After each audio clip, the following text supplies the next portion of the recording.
नमामि धन्वन्तरिमादिदेवम्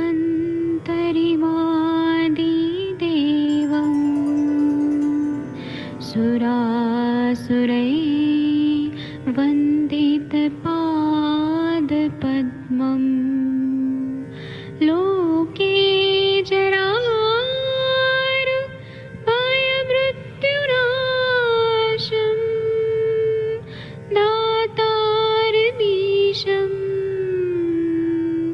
विविधौषधीनां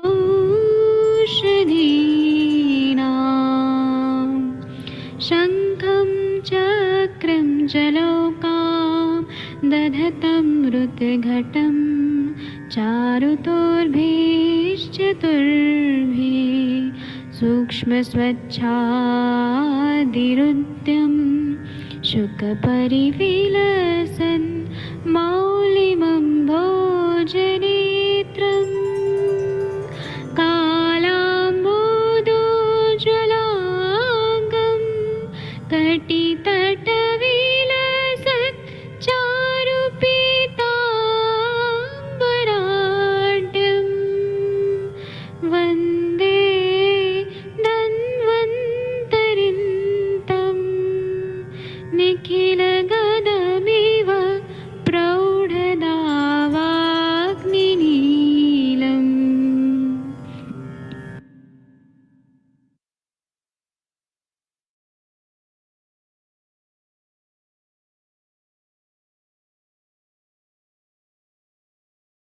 कोई भी सपना साकार करने के लिए सबसे जरूरी है सही कोच का होना। चुनिए आयुष दर्पण डिजिटल को और करे अपनी क्लिनिकल आयुर्वेद सीखने का सपना साकार।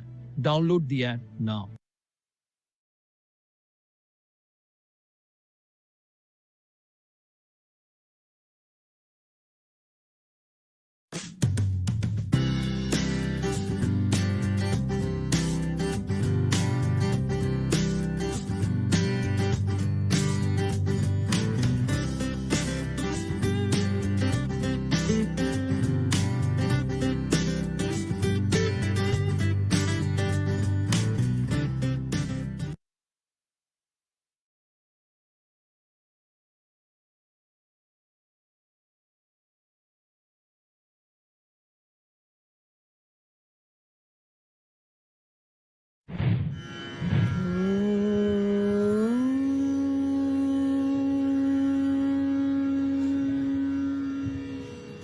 शङ्खं चक्रं जलौकां दधतमृतं घटं चारुदौर्भिश्चतुर्भिः सूक्ष्मं स्वच्छातिरुद्यं शुकपरिविलसनं मौलिमम्बोजनेत्रं कालाम्बोद्योज्ज्वलाङ्गं कटितटविलसश्च चारुपीताम्बराढ्यं वन्दे धन्वन्तरिं तव निखिलगदमिव प्रौढदावाग्निलीलम्।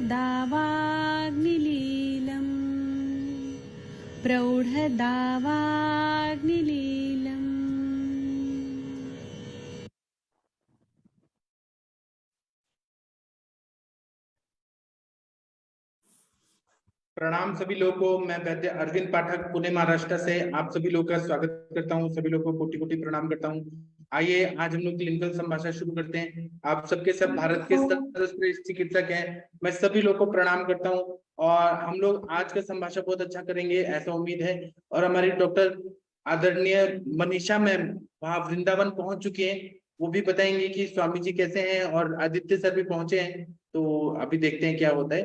बाकी शैलजा आनंद मैम आप कैसी हैं? तकदीर सिंह जी कैसे हैं? कुछ बोलिए आप लोग। जी प्रणाम सर। ठीक हूँ मैं। मैम आप कौन से स्टेट से हैं मैम? शैलजा मैम पंजाब से। तो आप सुनीता मैम को जानती हैं क्या? इतनी इंटेलिजेंट मैडम है। नहीं, कहाँ पे मतलब इनका है? सुनीता मैम आप कहाँ पर हैं? सुनीता मैम शायद आवाज नहीं आ रही है। और तकदीर सिंह जी, आप कहाँ पर है पंजाब में, अपना बताइए। सर अमृतसर में। अमृतसर में देखिए ये हैं शैलजा मैम जी। हाँ अभी जी सब सर, लोग मैं ज्वाइन कपूरथला में हूँ। कपूरथला में है शैलजा मैम। हाँ जी। मैम वहाँ का कैसा है, आयुर्वेद का कैसा स्कोप है? सर ऐसे है कि जैसे मैं आपसे जुड़ी हूँ अब जब से, तो हमने जी। अपने क्लिनिक पे पहले तो एलोपैथिक ज्यादा होती थी हमारा, पर अब रुझान एलोपैथी से हट के आयुर्वेद में हो रहा है। तो हम लोग काफी मेडिसिन आयुर्वेदिक शुरू कर रहे हैं, और पेशेंट्स भी अब हमारी तरफ ऐसे आ रहे हैं जो मतलब आयुर्वेद को ही प्रेफर कर रहे हैं, और उनको बहुत अच्छा सेटिस्फेक्शन भी मिल रही है। हाँ जी सर, सब बहुत आपके अच्छा। कारण है सर, आपने इंटरेस्ट मतलब दोबारा से जगा दिया इसमें, तो इसमें हम जी। लोग आ रहे हैं। और आपको शायद मालूम होगा, शैलजा नाम जो है वो दुर्गा माता का नाम है, तो हाँ आप जी। बहुत अच्छा करने वाली है मैम। ठीक है सर, आपकी ब्लेसिंग्स होगी तो सब कुछ हो जाएगा। Thank you sir. Thank you ma'am, thank you, आपसे बात करके बहुत अच्छा लगा। Thank you sir. हाँ। और विनीता मैम, आपको एक पेशेंट के बारे में बताएंगी? सुनीता मैम आप आ गई? प्रणाम सर। हाँ, विनीता मैम कोई केस के बारे में बताएंगी प्लीज? जी सर, मेरे पास अभी 2 केस है। एक तो हाँ स्कैल्प सोरियासिस का है। तो हाँ। मेरे सर बहुत ड्राइनेस बहुत ज्यादा है। सुनिए और विनीता मैम, आप बात करते रहिए, मैं 2 मिनट में ज्वाइन करता हूँ, एक पेशेंट आए, 2 मिनट में मैं सुन रहा हूँ, आप बताइए पूरा case। जी जी बताइए मैम। सर, स्कैल्प सोरियासिस है सर उनको, और उसके साथ उनको सोरियाटिक आर्थराइटिस भी अब स्टार्ट हो गया है, लगभग 2 साल से। और सोरियासिस उनको 4 साल से है। उससे पहले उनको डायबिटीज है काफी सालों से। तो धातु क्षय भी है। स्ट्रेस उनको पहले, वो टीचिंग से रिलेटेड, एजुकेशन से रिलेटेड उसमें थे, जॉब में थे, फिर उन्होंने उसको छोड़ के इसी से रिलेटेड बिजनेस किया, तो उस स्ट्रेस वो खुद ही बता रहे थे उनको बहुत ज्यादा है। हेतु में उनका ये मिला कि वो चाय के साथ नमकीन बिस्किट जरूर लेते हैं, मॉर्निंग में भी खाली पेट और इवनिंग में भी, और दिन में उनका दही रहता है। इसके अलावा तो और ज्यादा कोई हेतु नहीं मिले सर, यही मेन था। स्ट्रेस उनमें बहुत ज्यादा था। वातज मुझे उनका लगा सोरियासिस, क्योंकि ड्राइनेस बहुत ज्यादा है। अभी तो सिर्फ इस स्कैल्प पे और थोड़ा सा बैक पे है। तो सर उसी के उसमें पूछना था कि मतलब क्या क्या दे सकते हैं, और नस्य उनमें किससे करना चाहिए।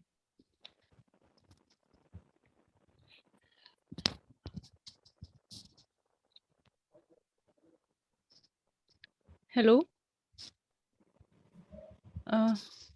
मैम, आप लोगों में से भी कोई, आप डॉक्टर्स लोगों में कोई सजेस्ट कर सकता है इसमें क्या क्या कर सकते हैं? सर अभी थोड़ा बिजी है।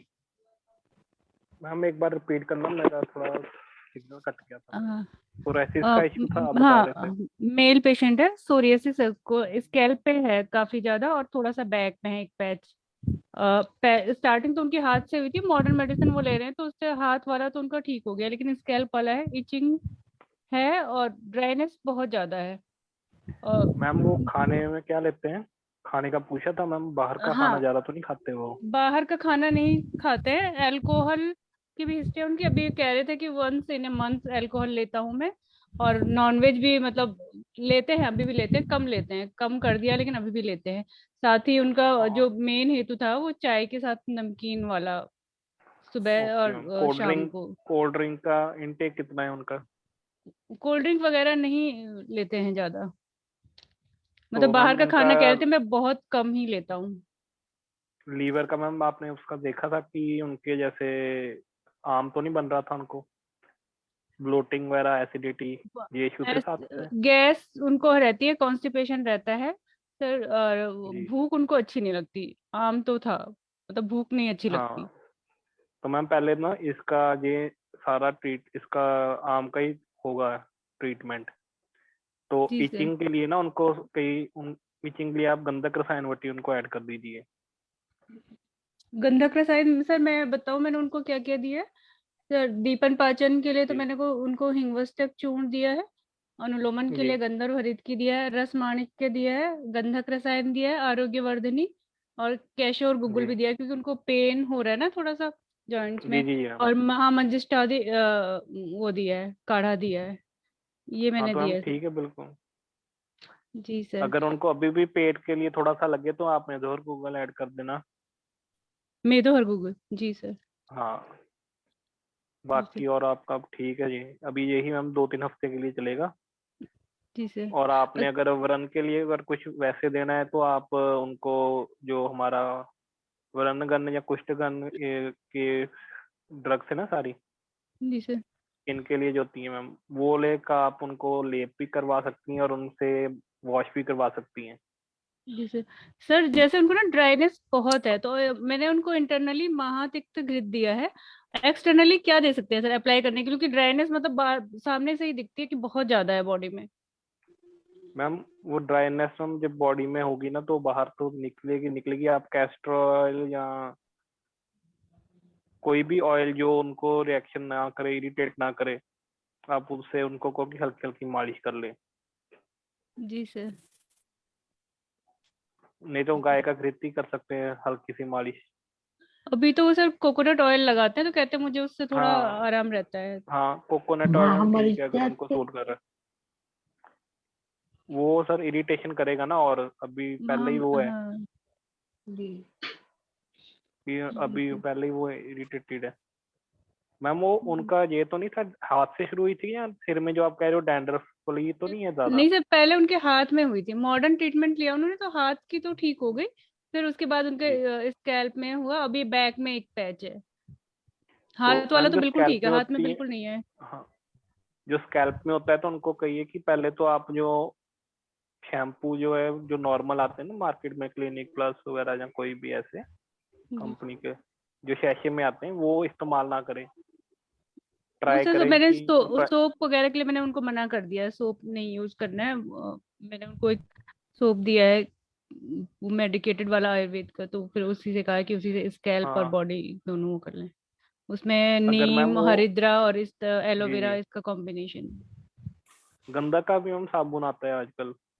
कौन सा सोप मैम? मैम क्यूटिस दिया गंदक, है मैंने, क्यूटिस तो। क्यूटिस। जी मैम। तो गंधक मैम अगर सोप। उनको, जी, जी सर। और मैम उनको अगर वो देख लेना, अगर उनको स्कैल्प का भी इशू लगे ना, उनको कहना कि कोई प्रोफेशनल रेंज का ले लें जो कॉस्टली आते हैं, तो वो सूट कर जाएगा। सर कौन सा? अगर बाय चांस कोई भी प्रोफेशनल रेंज जो आती है ना मार्केट में, जो थोड़े जी सर। कॉस्टली होते हैं, जी वो इस्तेमाल कर लें, वो प्रणाम सूट विनीता कर मैम। जाएगा अगर। जी मैम। हाँ सूट। प्रणाम मैम। सॉरी मैंने थोड़ा लेट ज्वाइन किया। क्या सोरियाटिक पैचेस के बारे में आप डिस्कस कर रहे yes ma'am. Ma'am scalp psoriasis है और एक बैक पे हैं? पैच ओके, है, और सोरियाटिक वमन कराया आर्थराइटिस क्या भी मैम है। आपने? नहीं मैम, मेरे पास आज ही पेशेंट आया है। डू वमन first, okay, it will give you better results than any शमन औषधि। Yes ma'am. जैसे कि आप एप्लीकेबल देंगे या कुछ भी देंगे ना, पहले वमन कराइए, एप्लीकेबल चालू रखिए, उनको दीपन पाचन जी करा मैम। के वमन करा दीजिए इफ अगर पेशेंट रेडी होता है तो, क्योंकि इससे आपकी जो शमन औषधि है ना, उसका रिजल्ट आपको एब्सॉर्प्शन पावर बढ़ जाएगा, हम्म। है ना। बाकी सर ने मैम, बहुत अच्छे से बताया आपको। मैम अगर वमन के लिए रेडी ना हो तो विरेचन करवा दें? हाँ मैम, कौन सी प्रकृति कौन सी है आपके पेशेंट मैम वातज है। की? वातज है ना, देन आप बस्ती भी करा सकते हो। अगर हाँ आपको ऐसा है कि भाई कन्वीनियंट नहीं है, पेशेंट रेडी नहीं है, तो विरेचन भी करा सकते हो। जी मैम।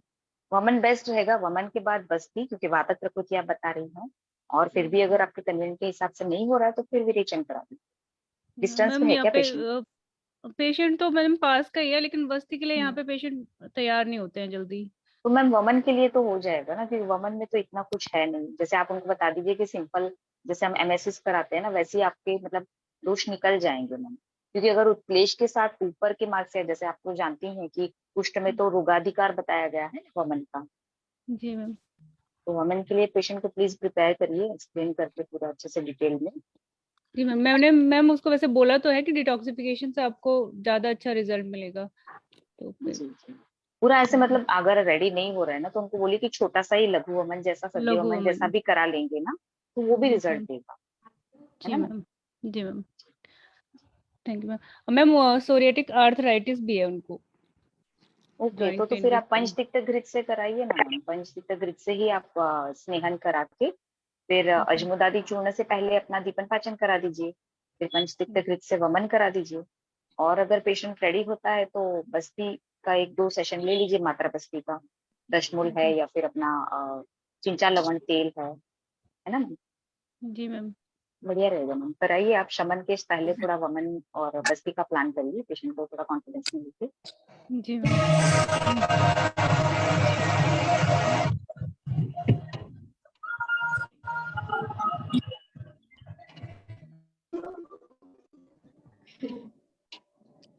ये बहुत अच्छा बताया मैम, बहुत अच्छा लगा। और हम डॉक्टर वर्षा कौशिक मैम से बात करना चाहेंगे। वर्षा मैम, आपके ससुर जी कैसे हैं अभी? प्रणाम सर, ठीक है अभी सर। एक बार उनसे बात करवाएंगी क्या? अभी उनको कैसा फील हो रहा है? जी सर जी, अभी करवाते। ठीक है। और तब तक हम अंजना मैम से बात करेंगे। अंजना मैम, आप कोई सक्सेस स्टोरीज बताएंगी? आप तो इतना अच्छे अच्छे पेशेंट ठीक करती हैं। Anjana ma'am, doctor Anjana ma'am PhD हैं और बहुत अच्छी डॉक्टर हैं, बहुत अच्छी सीनियर मैडम है। अंजना मैम, आपका कोई एक्सपीरियंस बताइए जो सभी लोग सीख सके। अंजना मैम शायद काम कर रही हैं, आएंगी। अंजना मैम, नमस्कार सर। कोई नमस्कार नमस्कार सर। मैम जी की सर। सब लोग को प्रेरणा मिले कि हमें प्रणाम आयुर्वेद अंजना मैम। प्रणाम प्रणाम प्रणाम। जी सर नमस्कार सबको। बहुत अच्छा प्रणाम सर। आप लोग मैम। तो जी जी सर बताइए। आप लोग तो सभी लोग इतना अच्छा अच्छा खुद ही कर रहे हो, बहुत अच्छा कर रहे हो सब। और पेशेंट तो सर ओपीडी में बहुत आते रहते हैं और हम लोग रोज कुछ नया नया करते हैं। सबसे ज्यादा इसका जो प्रभाव है वो आपका ही प्रभाव है। मैं तो कहती हूँ कि जब से आपसे जुड़े हैं, स्पेशली आयुष जफर फाउंडेशन से जुड़े हैं, नवीन जोशी सर ने इतना बड़ा दिया है हम लोग को ये प्लेटफॉर्म, तो रोज एक कुछ ना कुछ नए विचार आते रहते हैं। छोटी छोटी चीजें मैं अपने उसमें प्रैक्टिस में, ये कहना चाहिए ओपीडी में ऐड करती रहती हूँ। तो मैंने अभी कुछ और एक कलेक्शन किया। जैसे जनरली मेरा नेचर होता है कि मैं पेशेंट को हल्का स्टार्टिंग जो करती हूँ वो दीपन पाचन और नित्य विरेचन से करती हूँ। तो मैंने देखा भी इस बीच में, मेरा पिछले महीने का एक्सपीरियंस था ये। मैंने सुना भी था आप ही लोगों से और किताबों में भी पढ़ती थोड़ा रहती हूँ, मेरी आदत है ये। तो मैंने क्या किया कि जैसे मेरी ओपीडीज में कुछ पेशेंट मेडिसिन काफी कम रहती है, क्योंकि गवर्नमेंट सेक्टर में हम लोग हैं और एक प्रेशर भी होता है, पेशेंट बहुत पुअर भी आते हैं और एक प्रेशर भी होता है नोइंग कि आपको यहाँ से ही मेडिसिन लिख के पेशेंट को ठीक करना है। बहुत बड़ा चैलेंज भी होता है हम लोग, कभी कभी हम लोग को गुस्सा भी आता है कि ये सब क्या है, लेकिन करना पड़ता है। तो इस समय मेरे पास जो चल रहा था वो बाल चतुर्भुज चूर्ण यहाँ अच्छे से चल रहा था। पिपली चूर्ण वगैरह भी एक्स्ट्रा में आ रहा था। मतलब बहुत सिंपल मेडिसिन हमारे पास रहती है, मल्टी वगैरह रहती है। तो मैंने एक दिमाग लगाया, क्योंकि इस समय हरिद्रा, हम लोग क्योंकि यूपी में रहते हैं तो हल्दी इस समय नई वाली आई हुई है। और मैंने क्या किया, अपने पेशेंट को बताया कि आप मॉर्निंग आवर्स में आमल की चूर्ण लीजिए और आमल की चूर्ण के साथ को जो है वो हल्दी का कल्प बनाइए। मतलब जो कच्ची हल्दी होती है उसको आप अच्छे से छील लीजिए, छील के उसको अच्छे से पीस लीजिए या उसको भिगो के उसका पीस के चटनी टाइप का बना दीजिए। और जो आप आमलकी के साथ जो इसको ले, आमलकी चूर्ण को जो इस कल्प के साथ लीजिए। और अभी कुछ दिनों तक हमारे पास फलत्रिकादि पाठ भी था, अब वो खत्म हो गया है तो पथ्यादि पाठ मिल रहा था। मतलब इस तरह का मैंने उसमें जो है अनुपान दिया। और साथ में थोड़ा सा पंचतिक्त घृत अकॉर्डिंगली देती हूँ मैं, जरूरी नहीं होता है। मैं किसी को 10 ग्राम भी देती हूँ, किसी को 5 ग्राम भी देती हूँ, किसी को 15 ग्राम भी, किसी को 20 ग्राम, इससे ज्यादा मैं नहीं देती। लेकिन मैं नित्य विरेचन में, ये मेरी एक बहुत फेवरेट है, लेकिन मेरे चूर्ण बदल जाते हैं क्योंकि जो जो चूर्ण वहाँ पे अवेलेबल होते हैं वो मैं देती हूँ। तो और कुछ पेशेंट में मैंने बाल चतुर्भुज चूर्ण के साथ में पंचतिक्त घृत दिया और उसके बाद मैंने उसमें पथ्यादिक पाठ दिया। तो मैं बस इतना कहना चाह रही थी कि जो मेरे पास पेशेंट आ रहे थे ग्रहणी दृष्टि के, अग्निमान के या प्रमेह के, या मीन्स हमारे जो अपने गायनिक के पेशेंट आ रहे थे, मैं आप लोगों को पहले भी बता चुकी हूँ कि मैं बिल्कुल रूट लेवल से काम करती हूँ। तो मुझे लगता है जैसे कोई भी पेशेंट अपनी कंप्लेंट शुरू करता है तो यहाँ इसको ग्रहणी दृष्टि है, यहाँ इसको ये प्रॉब्लम हुई है, तो मेरा फर्स्ट लाइन ऑफ ट्रीटमेंट मूल में जाने का होता है कि इसको जो इसका रूट है, ये जो स्टार्ट कहाँ से हुआ है, ये तो इस पे जाती हूँ, ना कि मैं सिम्टम्स पे जाती हूँ। तो मेरे को दीपन पाचन और उसका नित्य विरेचन, वायु अनुलोमन, और फिर उसके बाद थोड़ा सा लीवर को लेते हुए, जैसे पित्त धरा कला पे हम काम करते हैं तो ग्रहणी पे पूरा काम करते हुए फिर मेन हमें ये देखना रहता है कि हम अगर आर्तव श्रोतस पे काम कर रहे हैं कि अन्य श्रोतस पे काम कर रहे हैं, या जो मेन जिस कंडीशन से पेशेंट हमारे पास आता है। तो आफ्टर में शॉर्टेज का पेशेंट हमारा ज्यादा जनरली आता है, तो फिर वहाँ हम जैसे कि उसको यव के पानी में त्रिफला त्रिफला त्रिफला के कषाय में यव को भिगो के उस पानी को पिलाना, और उस यव का फिर हमने क्या किया, दलिया बनवा दिया, उस दलिया को फिर ग्रीन वेजिटेरियंस के साथ खिलाना। तो इस तरह से मेरा मेडिसिन के साथ साथ थोड़ा सा आहार कल्पना का भी चलता है। और मतलब मैं कहती हूँ कि हम बिल्कुल जैसे एकदम जो पुअर पेशेंट होते हैं या जिनके पास सच में एकदम मनी नहीं होती है, उनकी कैसे हेल्प की जाती है उस तरह से मैं कोशिश करती हूँ।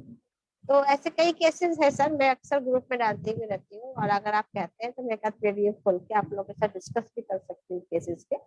और कई तरह के केस इस तरह के आते हैं। अभी मैंने पहले भी डिस्कस किया था कि बॉम्बे से एक केस मेरे पास आया था। एक्चुअली वो हमारे बनारस के पास के ही किसी गांव का भदोही का रहने वाला था, और वो वहाँ बॉम्बे में ऑटो चलाता था, ऑटो ड्राइवर था, और उसकी वाइफ को प्रेगनेंसी नहीं आ रही थी। वहाँ उसने IVF भी करा दिया था 2 या 3 बार, लेकिन उसको सफलता नहीं मिली थी। फिर वो पेशेंट मेरे पास आया, उसको किसी के थ्रू आया, कुछ MR वगैरह या जो भी रहा हुआ, उसका भाई वगैरह था, वो मेरे पास उन्होंने रेफर किया। फिर मैंने देखा, मैंने उसकी वाइफ का एक नॉर्मल ट्रीटमेंट होता है जैसे मैंने अभी बताया, उस तरह से मैंने ग्रहण दृष्टि पे काम किया और मैंने आर्तव्य शोधन पे काम किया। लेकिन इसके साथ साथ मैंने उसको देखा तो उसकी जो शुक्राणु की संख्या थी या सीमेन जो था उसका बहुत ही वो था, उसका ओलिगो भी मान लेते हैं कभी कभी, उसका एक आधा जो भी आया था। और जब मैंने डिटेल बात की तो पता चला कि वहाँ उसका वो जो है शुक्राणु को जो है वो स्पर्म बैंक से लेके उसको इन्होंने IVF किया था। तो मैंने पहले उस पर ही वर्क किया, उसके फीमेल पार्टनर को मैं मेडिसिन लगातार दे रही थी। मात्रा बस्ती भी मैंने फीमेल पार्टनर को कराई, और जब मैं बस्ती दस्ते वगैरह देखी, मैं उसको तैयार कर रही थी कि इसका क्षेत्र अच्छे से प्रिपेयर रहे, इसका बीज अच्छे से प्रिपेयर रहे। लेकिन यहाँ बहुत बड़ी प्रॉब्लम थी हम लोग के साथ, क्योंकि शुक्राणु नहीं था। और हमने भी जब कराया था तो एकदम वो ओलिगोस्पर्मिया आया था, जब मेरे पास में लेके आया यहाँ बनारस की रिपोर्ट। जैसे सर बताते हैं, सर ने पढ़ाया था बहुत पहले, आप सब जानते हैं। मैंने वहाँ मात्रा बस्ती से उसकी शुरुआत की थी, जैसे मैं करती हूँ दीपन पाचन और विरेचन दिया उसको। उसके आहार विहार पे मैंने काफी कंट्रोल किया। मैंने कहा अब आप ऑटो नहीं चलाएंगे, क्योंकि जहाँ आप बैठते हैं वहाँ ऑटो का जो आपका इंजन होता है या जहाँ आप उसके समीप आते हैं, तो वो जो गर्मी होती है वो आपके स्पोटम को कहीं ना कहीं डिस्टर्ब करती है। तो कम से कम जब आप गांव में आए, घर पे आए, तो आप वो काम थोड़ा छोड़ दीजिए, चाहे आप खेती करिए, कुछ और काम करिए, लेकिन ऑटो मत चलाइए, उससे आपका स्पर्म जो है वो डिस्टर्ब हो रहा है। और ये स्टडी भी आई है कि स्पर्म काउंट जो होते हैं वो बहुत डाउन होते हैं जो लॉन्ग जर्नी करते हैं या लगातार जो है 2 व्हीलर या 3 व्हीलर चलाते हैं या इस तरह की गर्मी के समीप रहते हैं। तो मैंने सबसे पहले उसको वो मना किया। उसको डाइट को भी मैंने बताया कि आपको इस तरह का जो है सौम्य आहार लेना है, जिसमें दूध और घृत का मैंने मात्रा उसको बताई, और थोड़ा सा जैसे मैं सभी पेशेंट को बताती हूँ मेडिटेशन वगैरह, और उसके बाद उसका प्राणायाम, सूर्य नमस्कार वगैरह। देन उसके बाद उसको फिर मैंने मात्रा बस्ती देने के बाद बस्त्यांड बस्ती जो है मूत्र मार्ग से उसको मैंने लगभग 10 या 15 दिन दी होगी, क्योंकि पेशेंट फीमेल पेशेंट की दवा लगातार चल रही थी। और जब उसका ऋतुकाल का समय था, स्पेशली फर्टाइल पीरियड था, मैंने तब उसको साथ रहने को बोला। और उसी समय नेक्स्ट LFT उसकी जो है वो जो क्रॉस थी, तो वो मेरे पास आई, शी इज प्रेग्नेंट। तो इस तरह से कुछ ऐसे केसेस जो है बिल्कुल ड्रास्टिक, हम लोग को लगता है मिरेकल जिसे कहना चाहिए कि ड्रास्टिक चेंजेस आती है बॉडी में, और वो एक हमें लगता है कोई चमत्कार हुआ। और इसमें मुझे आज भी लगता है कि अरविंद सर का बहुत बड़ा रोल है, और बहुत अच्छा सर का योगदान रहता है कोई भी डायग्नोसिस बनाने में, किसी भी तरह की ट्रीटमेंट को प्रिस्क्राइब करने में। आपकी बताई हुई कई बातें माइंड में हमारे ऐसे लगता है चलती रहती है, चलती बातें एक पिक्चर चलती रहती है, और ये नहीं आता है कि पेशेंट को बहुत फायदा। जी सर। अन्ना मैम, आपसे एक प्रश्न था। मैम, आपने बस्त्यांड बस्ती जो थी वो मेल पेशेंट में कितने दिन के बाद स्टार्ट कराई थी? पहले मैंने अच्छे से उसको किया था 15 दिन के लिए, पहले जैसे कहते हैं ना कि हमने अच्छे से दीपन पाचन और विरेचन दिया था, नित्य विरेचन दिया था। फिर उसके बाद उसको मात्रा बस्ती स्टार्ट कराई थी। जब उसकी 10 या 15 मात्रा बस्ती हमने कर दी थी, फिर हमने उसको जो है मूत्र मार्ग से उत्तर बस्ती दी थी, बस्त्यांड। किससे दी थी मात्रा बस्ती में? मातृवस्ती तो मुझे याद नहीं है, क्योंकि अब तो उसको बच्चा भी वो हो गया है मैंने, लेकिन वो शेयर ओके किया था, मैं एक बार फिर शेयर कर दूंगी पीडीएफ आप लोग को। लेकिन मैं जनरली जो देती हूँ वो मैं ऐसे ही देती हूँ। मातृवस्ती पहले मैं क्या करती हूँ कि थोड़ा सा मेरा जो अपना है कि मैं वायु अनुलोमन द्रव्य देती हूँ। तो जैसे मैंने दशमूल तेल ले लिया होगा या फिर सहस्त्रादि तेल लिया होगा, और उसके साथ में मैंने वहां पे एरंड तेल जरूर ऐड किया होगा, और एक क्वाथ में जरूर लेती हूँ, चाहे वो पूर्णिमादी क्वाथ रहा होगा या उसके स्टार्टिंग में मैं वैसे ओके करती हूँ, फिर मैं 5 बजते के बाद उसका मैटर चेंज करती हूँ। तो जो मेरा पूरा शेड्यूल रहा होगा, या तो मैं पीडीएफ खोलती ओके हूँ या फिर मैं आपके साथ शेयर करती हूँ। ओके, थैंक यू जी so much ma'am and congratulations. अरे मैम, आप तो चलो अच्छा कर रहे हो, सब बहुत अच्छा लगता है। और ये जो एक दूसरे से हम लोग सीख रहे हैं, आगे बढ़ रहे हैं, इसके लिए सभी लोग जो है बहुत बहुत बधाई के पात्र हैं। बहुत मजा जी आता है सही सब में लोग मैम, आपका सुन आप के, बहुत अच्छा लगता है। अरे नहीं मैम, आपसे ही सीखते हैं। जैसे गायनेक के लिए तो आप हमारी गुरु हैं।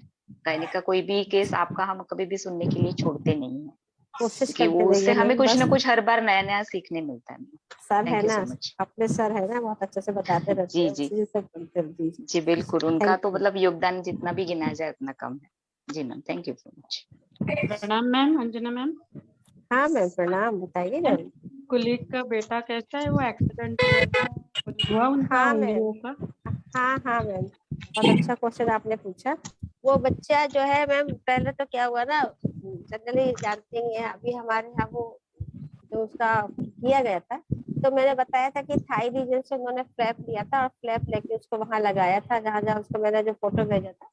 और उसके अच्छा। बाद उसकी ड्रेसिंग शुरू हो गई थी, लेकिन उसमें क्या हुआ कि वो शायद जो दूसरे मेन हमारे यहाँ के जो उस दिन डॉक्टर प्रशांत करके एक बहुत अच्छे हमारे यहाँ पे स्पेशली प्लास्टिक सर्जरी करते हैं, उससे नहीं पाए गए थे, तो भट्टाचार्य सर ने किया था। लेकिन वो उन्होंने वो उसको मतलब लगता है जैसे जो फ्लैप लगाया था उसको एक्सेप्ट नहीं कर पाया वो।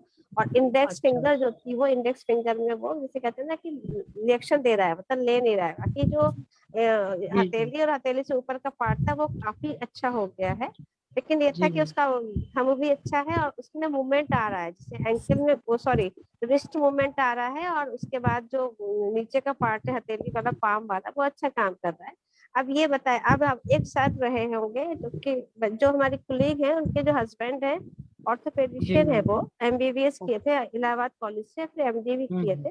तो वो उनके गुरु, उनको जब पता चलता है, जैसे हम अपने ग्रुप में डिस्कस किए, उन लोगों ने अपने ग्रुप में डिस्कस किया, तो उनकी अच्छा। एक गुरु है, सर है, बहुत पुराना सीनियर सर है, प्रोफेसर डीसी श्रीवास्तव सर है। अभी वो उनके अंडर में चल रहा है उसका ट्रीटमेंट। और उन्होंने बोला है इस बात को कि धीरे धीरे धीरे धीरे अभी पूरा उन्होंने एक बताई है टेक्निक, तो वो चलता है। अब वो ड्रेसिंग वेसिंग कर रहे हैं, और मुझे लग रहा जी है कुछ मैम। थोड़ा बहुत हल्का हल्का उसका सर्जरी वगैरह भी होगी। और मोस्ट प्रोबेबली वो बच्चा इतना तो हो ही जाएगा कि उसकी फिंगर्स वगैरह कि 2 या शुरू की है, मतलब इंडेक्स फिंगर मिडिल फिंगर कुछ उसकी एक्टिव हो सकती है, या उसको वहां पे एक इम्प्लांट हाथ करके के काम कि कराए। दोनों हाथ के? जी मैम, एक हाथ के कि दोनों हाथ के फिंगर्स का नहीं हुआ? बस एक हाथ में मैम, एक हाथ left left hand, right hand एकदम ओके हो गया उसका। चोट हमारी लगी थी, घिस सब काम वगैरह गया था, में। लेकिन राइट हैंड सब ठीक है। हाँ। जी मैम, मैम अच्छा हो ठीक जाए हो वो। जाएगा, मेरे मामा ठीक जी हो को भी जाएगा। ऐसा ही हुआ था। वो जी जी शिपिंग बिजनेस में है, तो उनका भी हाथ जैसे आपने पिक रखा था ना, उससे भी ज्यादा जी। डैमेज हो गया था उनका। पूरा फेलेंजिस से लेके थंब वम पूरा कुचल गया था। अच्छा लेकिन थोड़ा मैम। सर्जरी वगैरह करने के बाद 2-3 महीने के बाद रिकवरी होना शुरू हो गया। तो ये जी क्या मैम। अंदर थोड़ा सा हम मांसपाचक और उसके साथ साथ थोड़ा अपना जो संधानीय गण है वो शुरू करें। फिजियोथेरेपी का इसके मैम बहुत अच्छा रोल है। फिजियोथेरेपी जी आप उनको, वैसे तो आपके यहाँ तो बहुत अच्छे एक्सपर्ट डॉक्टर्स हैं, लेकिन जी हमें जी हमारे मामा जी के केस में फिजियोथेरेपी से बहुत हेल्प मिली थी। फिर ठीक उनका है, तीन मैं चार बात महीने के करती हूँ। बाद थोड़ा बहुत मतलब मूवमेंट होना, सेंसेशन आना, नर्वस स्टिमुलेशन होना, ये सब स्टार्ट हुआ था। जी ठीक है, थैंक यू। प्रणाम सर। प्रणाम अर्चना मैम। मैम है, अर्चना मैम है सर, अर्चना मैम। अर्चना मैम आपसे कुछ पूछना चाहती हैं, अर्चना गायधनी मैम। हाँ अली बोली मैम, मैं बाहर हूँ मैम जरा, जी जी तो मैम। आवाज थोड़ा ये आ रहा है, मैं घर में जाके बात। ठीक है, बोलिए बोलिए, आप बोलिए, पूछिए। जी अर्चना मैम मैम। हमें सुनाई दे रही, बोलिए आप। मैम वो आप बता रही थे ना, नस्य का आप बोल रही थी, आप अपने बेटे को देती हैं आप जब भी कोई ब्लॉकेज वगैरह कंजेशन होती है, तो मतलब जैसे ड्यूरिंग जब कोल्ड होता है तभी देती होंगी? हाँ हाँ मैम, वही देती हूँ, तभी देती हूँ उसको। लेकिन तो मैं मैम तो मैं लगातार ले रही हूँ मेरे लिए, लेकिन उसको तो जब कंजेशन होता है तभी देती हूँ वजह तेल का। तो मैम वचा तेल आप कौन सी कंपनी का यूज करती हैं? मेरे पास आयुर्वेद प्रतिष्ठान का है मैम, और सिरबला सर का है। आयुर्वेद प्रतिष्ठान। आयुर्वेद प्रतिष्ठान। ओके, तो मैम जैसे सर ने उसमें बोला था कि कॉन्ट्रा इंडिकेशंस में भी जैसे कि जब वो कोल्ड हो आपको एक्यूट वाला तब नहीं देना, तो मतलब वो चीज कैसे मतलब? कंजेशन मैम, कंजेशन पूरा नेजल ब्लॉक होता है ना, तो निकल जाना चाहिए, इसलिए देते हैं हम वहाँ पे। नहीं मतलब को जब एक्यूट होता है तभी मोस्टली होता है कि ब्लॉक हो जाता है, नोज कंजेशन हो जाती है, वो सारा एकदम से ही होता है विद इन 1 और 2 days एंड ऑल। तो जैसे मतलब सर ने बोला कि उसमें नहीं देना, मतलब मैं वो नहीं, मेरे को हो रहा। मैम रनिंग नोज में नहीं देना चाहिए, रनिंग नोज में, लेकिन कंजेशन जब होता है ना तो सांस लेने में तकलीफ होती है बच्चों को, तो ऑट्रिविन देते हैं ना एलोपैथ में, ऑट्रिविन देते हैं, तो इससे अच्छा वचा तेल देती हूँ मैं। तो वचा तेल से मुझे तुरंत रिजल्ट मिल जाता है। वो शिरोविरेचन करता है ना सुनीता मैम, शिरोविरेचन करता है वो। तो मैम कितने ड्रॉप्स डालती हैं आप? हेलो, 2 बूंद ही देना है मैम, वो तीक्ष्ण होता है ज्यादा। ओके ठीक है मैम, ठीक है। तो उसके साथ स्टीम वगैरह तो नहीं आगे पीछे कुछ देती? यस मैम, मैं स्टीम भी देती हूँ। पहले या बाद में? पहले देती हूँ मैं, स्टीम भी देती हूँ और नस से भी करती हूँ, दोनों ही करती हूँ। लेकिन मुझे कंजेशन में अच्छा रिजल्ट मिलता है, क्योंकि बच्चे सोते ही नहीं है तब, जब कंजेशन होता है तब मैम। जी जी, ठीक है मैम, थैंक यू। यहाँ पर एक डॉक्टर कल्पना जायसवाल मैम है, जो अंजना मैम की बहुत अच्छी स्टूडेंट है, वो कुछ बोलना चाहेंगी। कल्पना जायसवाल मैम आप हैं, आप थोड़ा बताइए अंजना मैम का मतलब कुछ बताइए। नमस्कार सभी को। नहीं, मैं अंजना मैम की स्टूडेंट तो नहीं हूँ सर, रादर मैं आज सुन रही हूँ उनको, पर मुझे बहुत अच्छा लगा सुन करके। काफी सारे एक्सपीरियंसेस अच्छे हैं, और अर्चना मैम का भी जो अभी उन्होंने नुस्खा बताया, ये सुनीता मैम जो डिस्कस कर रही थी, सब कुछ अच्छा लगा मुझे। तो ये क्लिनिकल संभाषा जो है ये अच्छी प्लेटफॉर्म है, मैं इसके लिए आपको बधाई दूंगी अरविंद सर। जी thank you ma'am, thank you. अभी न वर्षा मैम, आपके ससुर जी आ गए क्या? वर्षा मैम जी सर, एक बार वीडियो ऑन करिए, हम वीडियो ऑन करिए। अच्छा बाकी लोग, प्रणाम सर, कैसे हैं सर? क्या हालचाल है, अभी कैसे हैं? डॉक्टर साहब प्रणाम सर, आप कैसे हैं सर? मैं स्पॉटलाइट नहीं कर पा रहा। मैं ठीक हूँ सर, ठीक हूँ। कितना परसेंट ठीक हो गए सर? आराम हो गया हूँ।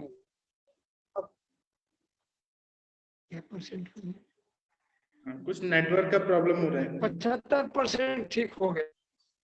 देखिए ये लीवर पेरिटोनल डिजीज के पेशेंट हैं, अभी 75% ठीक हो गए हैं। वर्षा मैम आप थोड़ा केस के बारे में बताइए, इनके बारे में बताइए पहले से।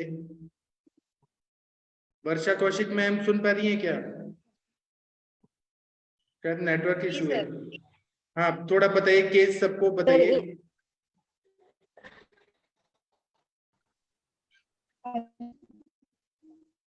नहीं कुछ तो नेटवर्क। मास्लिनोमेगैली तो सबसे फर्स्ट टाइमर में, उसके बाद मैं सर ग्रुप में लिख के डाल दूं? ठीक है, क्योंकि आवाज का प्रॉब्लम हो रहा है। हेलो, हाँ अब बोलिए मैम। वर्षा कौशिक मैम। जी सर ग्रुप में डाल दूंगी। हाँ, इनको माइल्ड एसाइटिस और ये सर बोल रही हूँ। हाँ बोलिए बोलिए मैम।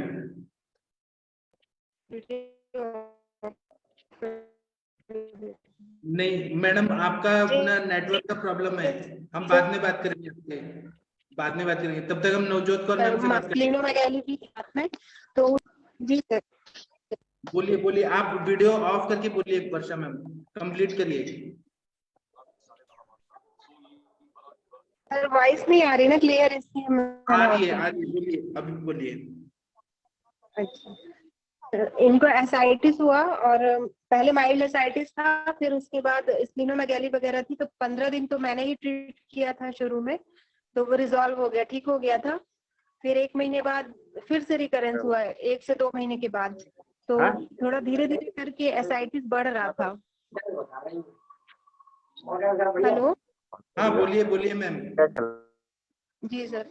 तो मैं उनको ट्रीट कर रही थी, लेकिन फिर भी उतना रिलीफ नहीं हो रहा था। तो मैंने सर से, पाठक सर से मेडिसिन ली हैं, और उसके मेडिसिन लेने के 1 हफ्ते के बाद साथ में वस्ती वगैरह भी दी। तो फिर अभी काफी ठीक है, अब तक मैं काफी रिलीफ हो गया। 20 दिन हो गए हैं लगभग मेडिसिन लेते हुए, और आमपाचक को 10-10 टैबलेट 3 बार दे रही थी। तो मतलब बहुत जल्दी उनको आराम हो गया। उसके बाद जैसे ही पेट में जलन बढ़ गई थी, तो आमपाचक अभी बंद कर दिए। बाकी सर ने जो भी मेडिसिन दी है, वो सर क्या क्या है उसमें मुझे खुद नहीं पता। प्रवाल ठीक है पंचामृत है। हम बाद में डिस्कस करेंगे, बाद में डिस्कस करेंगे। Thank you ma'am. अभी नवजोत कौर मैम, आप कुछ बोलना चाहेंगी? चंडीगढ़ की मैडम जी। जी मैम प्रणाम बोलिए। सर, प्रणाम सभी को। हाँ जी सर, मैंने एक ग्रुप में रिपोर्ट डाली है, वो एक पेशेंट की है जो कोरोनरी आर्टरीज की कैल्सिफिकेशन की रिपोर्ट है। तो उसमें एक आर्टरी में तो डॉक्टर्स ने बताया कि 40 to 50% है, ऐसे एक में 40। तो उस पेशेंट ने सर करवाई एज ए स्क्रीनिंग ही करवाई थी। उनका छोटा ब्रदर 8 साल छोटा, जो वो कनाडा में, उसकी भी ऐसे स्क्रीनिंग होते, पता चला कि 95% है जो मेजर आर्टरी में ब्लॉकेज है। तो उसे डॉक्टर्स ने वहां पे बाईपास के लिए एडमिट किया हुआ है। अदरवाइज पेशेंट को कोई प्रॉब्लम नहीं थी। उसे कोलेस्ट्रॉल हाई आता था, तो 7-8 साल से स्टेटिन्स पे था। तो उनको वहां उस कनाडा में डॉक्टर्स ने बताया कि आपकी जेनेटिक है। तो उसने फिर यहाँ अपने ब्रदर को भी बोला कि आप करवाओ। तो ये उनकी रिपोर्ट है। तो सर ऐसी जो रिपोर्ट है, इसमें कोई एक्यूट उनको कोई प्रॉब्लम तो नहीं है, बट ऐसे में हम क्या पेशेंट को बता सकते हैं कि जो ये कैल्सिफिकेशन है आगे ना बढ़े, या उनको, क्योंकि यहाँ डॉक्टर्स ने रिपोर्ट देख के बताया कि इतनी रिपोर्ट में भी आपको हार्ट अटैक कभी भी आ सकता है। तो सर ऐसे में पेशेंट बहुत पैनिक में आ जाते हैं। मतलब नेचुरल है ना, हर एक को लगता है कि कभी भी कुछ भी हो जाए।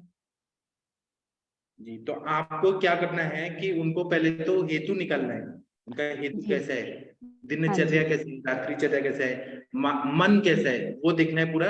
और ये पेशेंट जो रहते हैं जहाँ पे कैल्सिफिकेशन है, कैल्सिफिकेशन मतलब कहीं ना कहीं रुक्षता बढ़ी है बॉडी में, तो आपको वहां पे बस्ती, हृद बस्ती, ये सब करना पड़ेगा। दीपन पाचन से शुरू करना पड़ेगा, दीपन पाचन अनुलोमन, और हृद बस्ती, धन्वंतर तेल का, और धन्वंतर तेल और दशमूल काढ़े का अल्टरनेट डेज बस्ती देना पड़ेगा, है ना, मात्रा बस्ती, उसे स्नेहन करना पड़ेगा।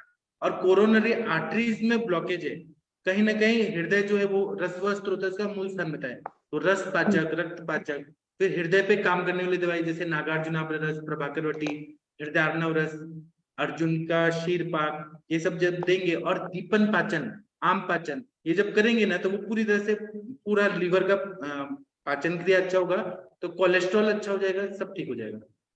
इसमें टाइम लगता है, लेकिन आपको टाइम देना पड़ेगा, धीरे धीरे वो पाचन होते होते होते होते पूरा ठीक हो जाते हैं। जी, मीन यही है कि उनको अपना लाइफस्टाइल भी उसके अकॉर्डिंग ही मैनेज करना पड़ेगा। हृदय पे काम करने वाले ज्वार मोरा पिष्टी है, श्रृंग भस्म है, वो कितना बढ़िया काम करता है, पूरा ठीक हो जाएगा। ठीक है सर, प्रभाकर वटी का डोज क्या रखना चाहिए? वो पेशेंट के अग्नि पे डिपेंड करता है, 1 बीडी देना है, 2 बीडी देना है। अभी केवल ये पूछेंगे कैल्सिफिकेशन पे, तो मैं क्या ट्रीटमेंट बताऊं, पूरा केस टेकिंग करेंगे तब अच्छे से बता पाएंगे ना। जी जी जी सर, नहीं, मेरे पूछने का पर्पस तो यही है कि जस्ट जैसे पेशेंट ने अपनी रिपोर्ट बताई है ना, उसको हम थोड़ा पहले तो समझाना पड़ेगा उसके लिए। तो मैं अपने तौर पे कि मेरे को मालूम होना चाहिए, इसलिए सर मैं आपसे पूछ रही हूँ। वो तो पेशेंट तो मेरे घर के ही बंदे हैं, मैं आपको मतलब करूंगी, शेयर पूरा करूंगी। केस टेकिंग होना चाहिए, उनका प्रकृति क्या है, उनका हेतु क्या है, क्यों हुआ कैल्सिफिकेशन, वो पूरा अच्छे से समझ लेंगे, फिर चिकित्सा करेंगे तो वो 100% रिजल्ट आता है। जी जी जी sir, thank you ma'am, thank you. Thank you एक, हाँ, एक शैलेंद्र जेटली जी, आप कुछ बोलना चाहते हैं सर? हाँ जी सर, नमस्ते। हाँ प्रणाम सर, बताइए। वो मुझे अंजना मैम से पूछना है। अंजना मैम जी आपसे कुछ पूछना चाहते हैं सर? अंजना मैम। जी सर, बताइए। जी सर। हाँ नमस्ते मैम, नमस्ते मैम। मेरा ये क्वेश्चन है कि एक गोत्र में विवाह, अगर एक गोत्र में विवाह करना उचित है कि नहीं? हेलो। हाँ सर, हाँ सर, अगर आप अगर शास्त्र एक हाँ सर, बताइए बताइए, फिर से पूछिए हाँ, सर। एक गोत्र में विवाह अगर करना उचित है कि नहीं? अगर किसी का विवाह हो जाए तो क्या उसका प्रिकॉशन लेना चाहिए कंसीव करने के पहले? एक गोत्र में विवाह हमारे शास्त्रों के अनुसार, हमारे आयुर्वेद के अनुसार भी उचित नहीं है। अतुल्य गोत्रीय अध्याय आपने पढ़ा होगा। अतुल्य हाँ। गोत्रीय अध्याय का मतलब ही होता है कि जो तुल्य गोत्र नहीं होना चाहिए, गोत्र हमेशा अलग होना चाहिए। इसका मेन रीजन ही इन्होंने इसलिए बताया है कि कुछ ऐसे संचारी रोग होते हैं जो जेनेटिक डिसऑर्डर्स होते हैं, वो हमारे पास आ सकते हैं, क्योंकि अगर जीन डिस्टर्ब होता है तो वो पेरेंटल हो या जो है वो मैटरनल हो, उधर से किसी तरफ से भी वो जीन अगर डिस्टर्ब हुआ है, या जैसे हम आयुर्वेद के हिसाब से मानते हैं जो हमारी बीज दृष्टि है, और वो बीज दृष्टि अगर लगातार चली आ रही है, को स्पेसिफिक नाम क्या कहा जाता है, क्रोमोसोमल डिसऑर्डर्स। तो वो जो क्रोमोसोमल डिसऑर्डर है, जो जीन्स डिसऑर्डर्स है, वो अगर कहीं ना कहीं हमारे बीज में आ गए, या हमारे शुक्र और ओवम में, हमारे क्रोमोसोम्स में आ गए, तो फिर वो उस तरह के रोग को उत्पन्न करेंगे। और वो बहुत कॉमन इस तरह के संचारी रोग आज भी देखे गए हैं। तो इसीलिए गोत्र अगर चेंज होता है, अतुल्य गोत्र होता है, तो वो बेस्ट माना जाता है। अगर एक गोत्र में शादी हो गई है तो पहले बहुत अच्छे से हमें हिस्ट्री टेकिंग करना पड़ेगा कि मतलब इसमें पुरानी जो हिस्ट्री है, जो फैमिली हिस्ट्री जिसकी बात हम लोग करते हैं, उसके बारे में हमें डिटेल्ड पता करना पड़ता है कि कहाँ पे कोई प्रॉब्लम आई है, या किस तरह के पेशेंट की वहाँ की हिस्ट्री है। अगर है तो फिर जैसे हमारे शास्त्रों में भी बताया गया है, आप उसमें अच्छे से संशोधन चिकित्सा को महत्व दीजिए। और संशोधन चिकित्सा का मतलब है कि पूर्व कर्म, मेन मुख्य कर्म और पश्चात प्रॉपरली उसको करवाना पड़ेगा। और हमको लगता है कि जैसे नॉर्मली भी हम लोग पंचकर्म को बोलते हैं कि हमें स्वास्थ्य की रक्षा के लिए भी पंचकर्म जरूरी है, इसी तरह से अगर हम इसके 3 बार अगर या 5 बार करा के उसके बाद अगर हम प्रेगनेंसी के लिए सोचेंगे, तो शायद हमारी वो जो प्रॉब्लम्स थी, या जो कंजेनिटल एनोमली होने का डर था, वो उसका जो कहना चाहिए एक रेट है, वो काफी कम हो सकता है, प्रतिशत कम हो सकता है। मैंने अभी रिपोर्ट एक डाली है, अभी डाली है रिपोर्ट ग्रुप में। पहले भी डाली तो आप नहीं थी, तो आज आप थी, तो मैंने वो ग्रुप में रिपोर्ट डाली। तो वो बच्चा जो 7वें महीने पाया तो उसमें वो डॉक्टरों ने कहा कि इसका हेड बड़ा हाइड्रोसेफेलस। अभी कुछ दिन पहले हाइड्रोसेफेलस के पेशेंट बच्ची नहीं आई थी। Hello ma'am. हेलो। बोलिए सर, सुन रही हूँ, बोलिए जी सर। हाँ, तो उसको अबॉर्शन के लिए फिर कहा गया। मैंने अभी रिपोर्ट डाली है, देखिएगा। तो वो अबॉर्शन के लिए एडवाइस किया। वो पेशेंट वहाँ इंदौर में है। जी। तो वही एक पता चला कि वो एक गोत्र में विवाह हुआ है। जी ये बताया कि बच्चा वो जेनेटिक, ये मतलब इतने रेयर में लोगों में होता है। वो वही हेड उसका डेवलप हो रहा है, लेकिन हाँ, बॉडी हाँ। अच्छे डेवलप नहीं हो, वही जेनेटिक प्रॉब्लम देता है। जी जी। यही मैंने पूछा था। यही मतलब एक गोत्र में अगर आपको विवाह हो चुका है तो अब उनके लिए वही पंचकर्मी एक उपाय रह गया। हाँ सर, अब तो जो है, लेकिन नेक्स्ट के लिए जब वो प्लानिंग करेंगे तो नेक्स्ट प्लानिंग के लिए उनको काफी कॉन्शियस रहना पड़ेगा। अभी कितने वीक प्रेगनेंसी आई है इनको, मैंने देखा नहीं है अभी। 27 वीक। हाँ सर, 27 लगभग वीक जो है, हाँ रिपोर्ट मैंने लगभग डाली है। जी सर, मैं देख रिपोर्ट डाली है। नेक्स्ट के लिए जब प्लानिंग करेंगे तो उसके लिए फिर इनको पूरा अच्छे से ट्रीटमेंट लेना पड़ेगा। और वो कहते हैं ना कि जो ये हाई रिस्क प्रेगनेंसीज होती है, या जिसमें इस तरह की कंजेनिटल एनोमली मिलते हैं, तो इसके लिए फिर हम लोग पेरीनेटल डिटेक्शन टेस्ट होते हैं, उस पर भी बहुत कंसंट्रेट करना पड़ता है। तो पहले तो इनको, हमें जहाँ तक हमको लगता है, वहाँ इनको कम से कम कुछ समय लेना पड़ेगा, 6 मंथ से लेके, या अगर इनके पास समय होगा तो मैं तो इनको बोलूंगी कम से कम 18 मंथ तक आप जो है पहले शोधन प्रक्रिया से गुजरे अच्छे से। और उसके बाद प्री डिटेक्शन, जो प्रीनेटल डिटेक्शन का हम लोग वो करते हैं कि जैसे गर्भ संस्कार की बात आती है, गर्भ संस्कार का बहुत अच्छा रोल है, आयुर्वेद बहुत अच्छे से इसके बारे में बताता है। और उसके साथ में भी हम प्रेगनेंसी प्लानिंग से पहले भी कुछ ऐसी जांचें होती हैं तो हम करेंगे और उसके बाद हम इनको प्लान करेंगे कि प्रेगनेंसी हो। और ये बहुत बड़ा चैलेंज है सर, इसमें आप अतुल्य गोत्रीय में भी हमें ऐसा मिल जाता है। ऐसा नहीं है कि ये सेम गोत्र, आपने बहुत अच्छा हेतु ढूंढ के रखा, हो सकता है इसे एक हेतु है, लेकिन ऐसा होता है ये अतुल्य गोत्रीय जिसका अलग अलग गोत्र में होता है उसमें भी हाइड्रोकेफेलस बेबीज मिलते हैं और ये बहुत बड़ा चैलेंज है हम लोग की सोसाइटी के लिए। तो यही हम कहते हैं कि यहाँ आयुर्वेद भी शुद्धि की जो बात करता है, पंचकर्म की जो बात करता है, शुक्र शौणी शुद्धि की जो बात करता है, उस पे हमें और अधिक कार्य करने की जरूरत है। और जो हमारे पास चैलेंजेस हैं उन पे हम अगर प्रॉपरली पंचकर्म थेरेपी पे थोड़ा सा और कंसंट्रेट होकर प्रॉपरली इसको ढंग से, क्योंकि पंचकर्म में भी कई तरह के पंचकर्म हम देखने को मिल रहा है। कुछ लोग बहुत शॉर्ट में करते हैं, लेकिन जो शास्त्रोक्त पंचकर्म है, शास्त्रोक्त वमन विरेचन दिया है, उस पर अगर हम और कंसंट्रेट होकर ऐसे केसेस में करें तो हमें सफलता मिल सकती है। मतलब सफलता मिलने के चांस है अगर पंचकर्म के द्वारा अगर किया जाए। हाँ, शोधन प्रक्रिया करना बहुत जरूरी है।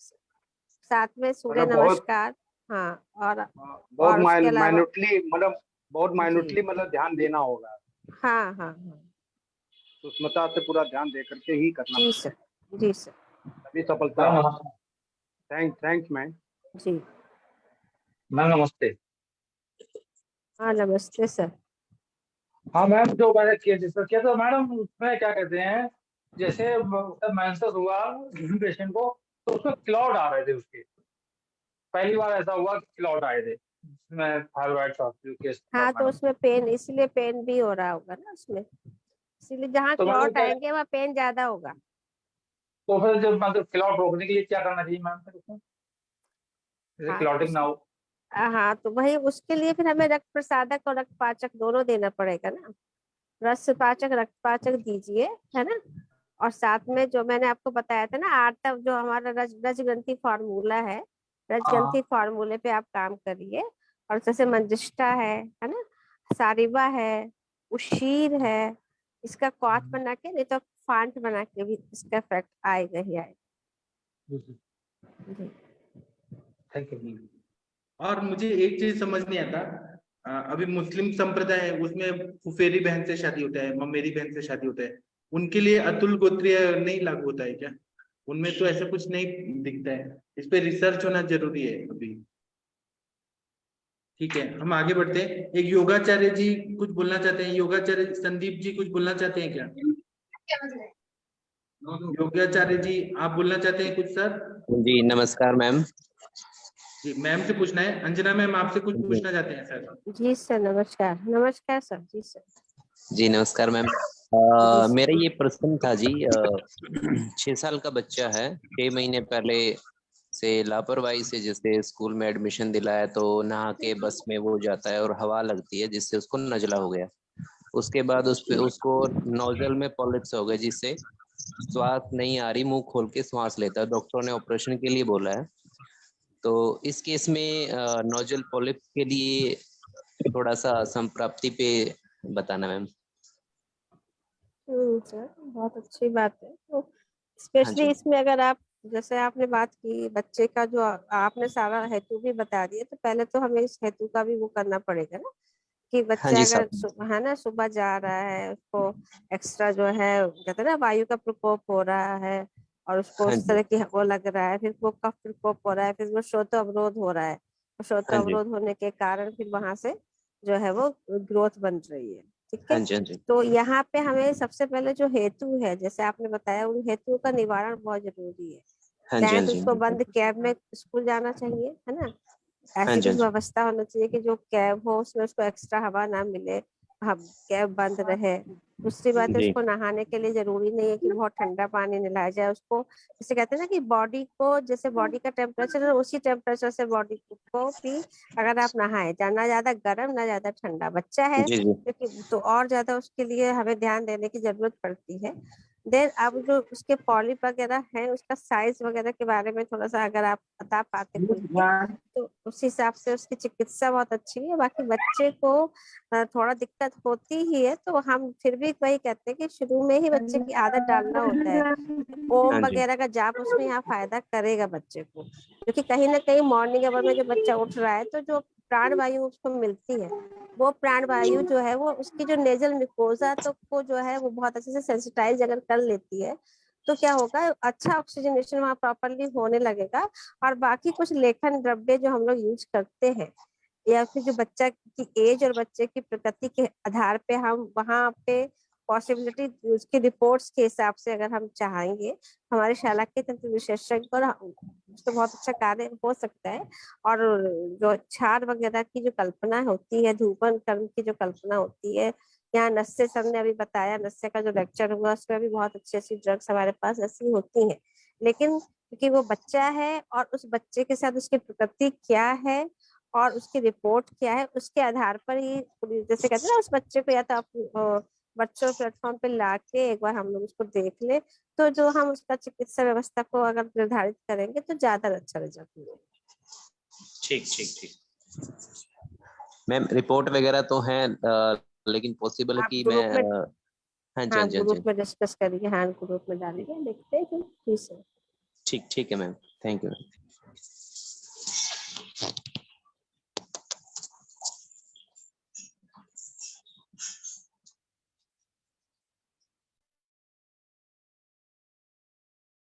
हाँ, बाकी और किसी को कुछ पूछना है, बताना है तो कोई केस पूछिए, बताइए, डिस्कस करिए। डॉक्टर आशा मैम कुछ अपना केस बताइए, बताइए कुछ लोग जी।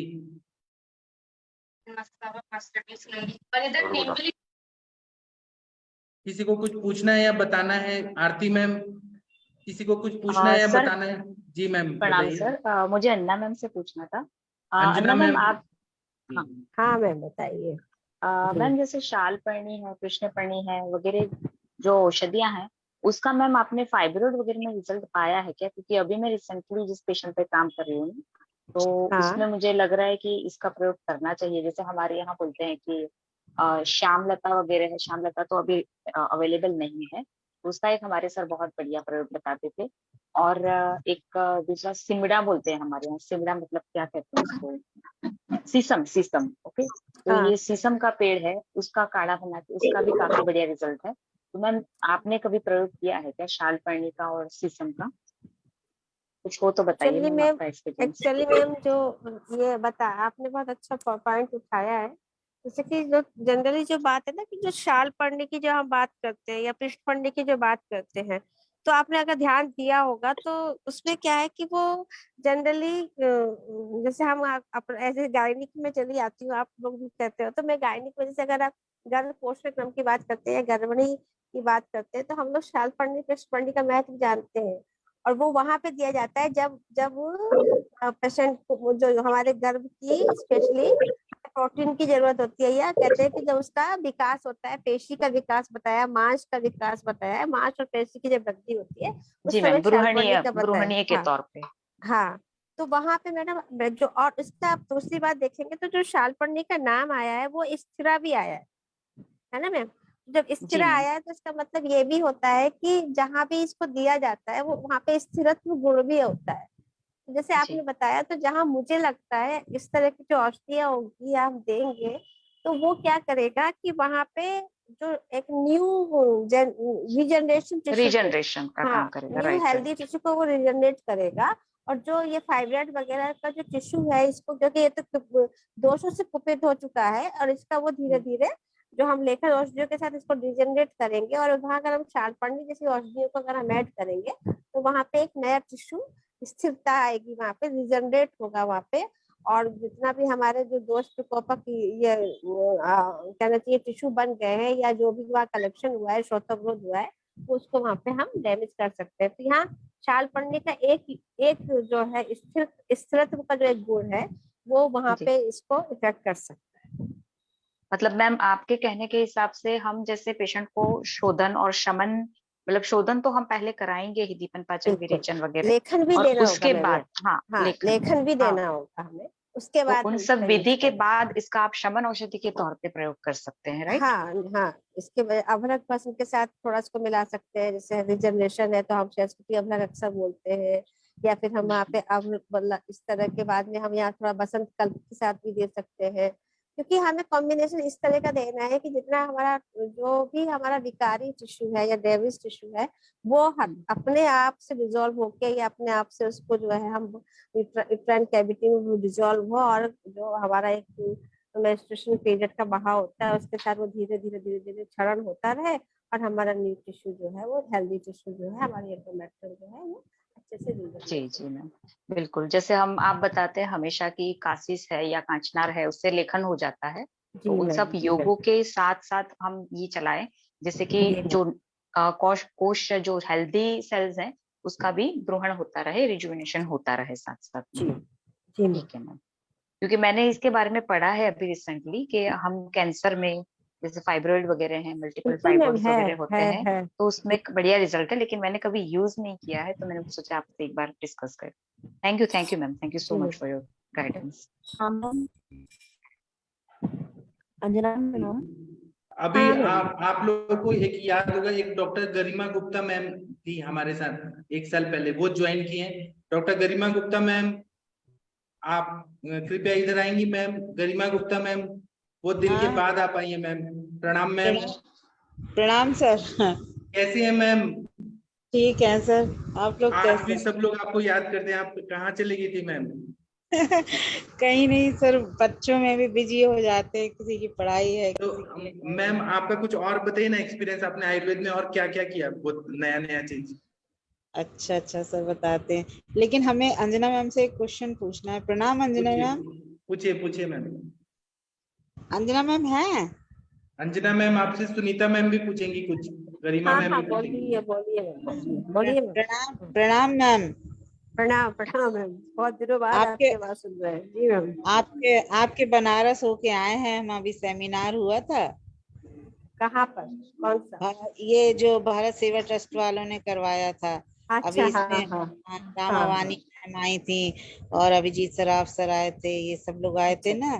तो अभी वहीं से आई हूँ बनारस से। आपने इन्फॉर्म नहीं किया? हाँ, वहाँ गए तो आपकी बहुत याद आती रही, पर जो है फोन करना था। हाँ, फिर जो है बनारस में मंदिर में चोरी हो गई है, हमारे काफी पैसे चोरी हो गए। फिर हम मंदिर में विश्वनाथ में। हाँ, फिर जो है फिर मूड खराब हो गया, फिर पैसे ऐसे रहे नहीं, फिर फोन में पैसे तो वहाँ पे अलाउ नहीं है ना पर्स लेके जाना? आप लोग क्या पर्स ले गए थे पैसे सारे? नहीं, पर्स नहीं ले गए थे, लेकिन हम लोगों ने सोचा होटल में कहाँ रखेंगे, तो पॉकेट में डाल के ले गए थे। हैं ऐसे 45,000 रुपए करीब थे, तो सब मंदिर में सारे ही पैसे चोरी हो गए। क्योंकि ना जैसे जब जाते हैं ना मंदिर में तो वो लोग मना कर देते हैं, तो हम लोग वहीं पे जहाँ फूल माला वगैरह लेते हैं ना, तो उन्हीं के लॉकर में रखवा देते हैं।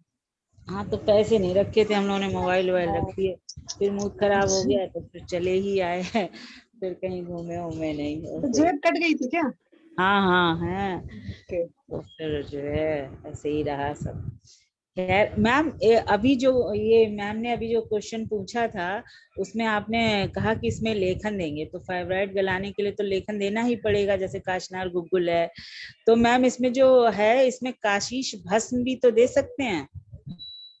हाँ मैम, देते हैं। काशीश भस्म देंगे ना मैम? हाँ मैम, दे सकते हैं। लेखन द्रव्य तो हमारे पास भरमार में है ना, उत्पत्ति के हिसाब से दोष कौन सा दोष ज्यादा है उसके आधार से अगर हम कल्पना बनाते हैं तो काशीश भस्म बहुत कॉमन द्रव्य होती जाती है। नहीं मैम, काशीश भस्म किस किस कॉम्बिनेशन के साथ में देंगे ये बता दीजिए। शिला सिंदूर है मैम, काशीश भस्म है, ब्याज रस के साथ भी दे सकते हैं। उसके अलावा अगर आपको ज्यादा उसमें मिलाना होता है तो हम लोग शंख मिला सकते हैं, है ना। उसके अलावा हम यक्षार वगैरह भी मिला सकते हैं, है ना। सत्व तो हम मिलाते ही थोड़ा किलो सत्व वगैरह जानबूझ के मिलाया जाता है, क्योंकि जब रक्त की दृष्टि होती है तो कहीं ना कहीं पित्त का शमन करेंगे तो रक्त भी जो है हमारा उसमें आएगा। तो हम रक्त और पित्त को लेते हुए गिलोय या फिर थोड़ा सा उस तरह का हमें देना है। तो मैंने बताया कि हम लोग बहुत सिंपल मेडिसिन और पेशेंट जिसको ज्यादा ना खर्च कर पाए उस तरह की मेडिसिन यूज करते हैं। तो यही मेरा जनरल प्रिस्क्रिप्शन रहता है, रोज सत्य में ऐड करती हूँ। हाँ हाँ हाँ, thank you very much ma'am. अच्छा, सर ने जैसे अभी बताया ना कि आपके क्या क्या एक्सपीरियंस है, तो एक एक्सपीरियंस मेरी मम्मी का तो पता ही आपको आम बात है। तो हुआ क्या, जैसे फैमिली में बहुत सारे लोग होते हैं ना, तो सब अपना अपना करते हैं। तो जो पहले लंघन और इस सब से मम्मी की सूजन काफी कम हो गई थी, लेकिन चल तो नहीं पा रही थी। फिर ये हुआ कि फिजियोथेरेपी करा लिया। फिजियोथेरेपी वाले ने क्या गलती की है देखिए, उसका परिणाम बहुत गलत हुआ। तो फिर सबने कहा कि फिजियोथेरेपी करा लो तो उससे आप चलने लगेंगी। तो वही चीज है ना, कोई कुछ होता है घर में, कोई कुछ, तो जरूरी नहीं कि वैद्य की बात मानी जाए या हमारी। तो हम भी भाई चुप रहे, हमने कहा भाई करा के देख लो, हो सकता फायदा जाए। उसने क्या किया, मम्मी के घुटनों में बहुत सारा ऑयल लगा के, मोम लगा के उसने खूब सिकाई की। ऐसे 15-20 दिन मम्मी का दर्द बढ़ता गया, इतना बढ़ गया मैम, इतना बढ़ गया कि ऐसे समझिए कि मम्मी फिर करवट लेने लायक भी नहीं रही। मतलब उसकी गलती से ऐसा हुआ। तो मैंने कहा मम्मी तुम्हारे, मैं फोन पे बात करती रही मम्मी से, तो मैंने कहा मुझे ऐसे लगता है कि तुम्हें फिजियोथेरेपी नुकसान दे रही है आपको, और इसीलिए आप दिन भर कराती रहती हैं और दर्द बहुत बढ़ गया है, करवट भी नहीं ले पा रही है, कैसे फिजियोथेरेपी कर रहा है। और मैं मम्मी से यही बोल रही थी कि ये तेल लगा लगा के जो सिकाई कर रहे हैं इससे बहुत ज्यादा आपको नुकसान हो रहा है। फिर आखिर मम्मी ने बंद कर दी। मतलब इतनी ज्यादा बीमार हो गई कि करवट भी नहीं लेना बंद हो गया। वरना मम्मी कम से कम करवट ले लेती थी, उठ जाती थी, बैठ जाती थी, अपना मोशन वगैरह, मतलब बिस्तर में किसी की ज्यादा हेल्प की जरूरत नहीं होती थी। और पता क्या हुआ, फिर इतना वो उठने लायक भी नहीं रही कि उनका मोशन जो है, यूरिन वगैरह बिस्तर में ही होने लगी। तो मैंने सब कुछ बंद करा दिया। मैं मम्मी को अपने पास ले आई और मैंने मम्मी की 15 से 20 बार नमक, अजवाइन और ये एरंड पत्र तोड़ के उसमें मिला के मैंने मम्मी की सारे शरीर की सिकाई की। तो मैम अभी मेरी मम्मी को मेरे पास आए 4-5 दिन हुए हैं और वो घुटनों की इतनी सिकाई की मैंने, घुटनों की, हाथों की, रीढ़ की हड्डी की, मतलब पूरे शरीर में ही समझिए करी है सिकाई। और एरंड की मैंने बस्ती दी नमक डाल के, और एरंड पर तो बहुत थोड़ा सा तिल का तेल से। तो मेरी मम्मी अब अपने आप उठ जाती हैं और उनका दर्द जो है वो उनका अब समझिए बहुत बहुत कम रह गया है। मतलब इतना उनको रिलीफ आया है एक फिजियोथेरेपिस्ट की कमी से, और फिर उसके बाद आयुर्वेद का ट्रीटमेंट, मतलब कितना। और उसके साथ मतलब हमने आम पाचन वगैरह भी चलाई है, आम पाचन चलाई है, थोड़ा बहुत गिलोय सत्व भी दिया है, और उसके अलावा जो है अग्नि तुंडी वटी दी है, और सिंहनाथ गुगुल चलाया, यही सब चलाया। मैंने सोचा आप लोग शेयर करें, 4-5 दिन में अच्छा रिजल्ट मिला।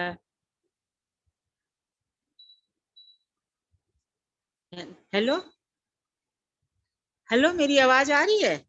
जी मैम आ रही है। हाँ जी कॉन्ग्रेचुलेशन, मैम, आपने आ रही बहुत है, बढ़िया बहुत किया। बस बहुत यही। अच्छा मैम आपने एक्सपीरियंस बताया। और जो उनका यूरिन वगैरह बेड में हो जा रहा था, अब वो खुद उठ के अपना जो है वो यूरिन करती हैं। थोड़ा सा कभी कभी सहारा, जैसे मान लो दिन में 10 बार उठना है तो 4 बार 5 बार खुद उठ जाती हैं, 2-4 बार हम लोग को थोड़ा सहारा लगाना पड़ता है। तो इससे अच्छा रिजल्ट मिला। कॉन्ग्रेचुलेशन बहुत अच्छा बताया गरिमा मैम, बहुत अच्छा बताया। Thank you sir, thank you. ठीक है, थैंक यू। सुनीता मैम आप कुछ पूछना चाहती थी अंजना मैम से? सुनीता मैम। जी प्रणाम सर। हाँ प्रणाम, पूछिए अंजना मैम से।